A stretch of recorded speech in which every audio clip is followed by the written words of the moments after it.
Во февруари бројот на грипозни во Кочани се искачи на над 130.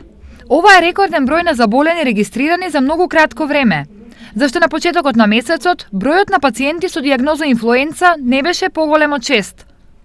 Најголем дел од заболените се на возраст од 15 до 64 години и нивниот број изнесува 47.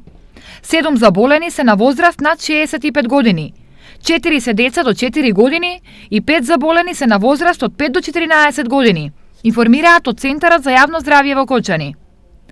Добра вест е што веќе од почетокот на март бројката на заболени се намалува и во моментов бројот на регистрирани пациенти со грип изнесува 63 заболени. И тоа на сите 6 општини кои се во надлежност на Кочанскиот центар за јавно здравје. Инаку за Кочани оваа сезона беа обезбедени 900 вакцини против грип. За општините Делчево и Македонска Каменица 500, Виница 450, Берово 350 и за Пехчево 200 вакцини. А за само 3 дена од почетокот на вакцинирањето, во Кочанскиот центар за јавно здравје беа потрошени повеќе од половина од набавените вакцини.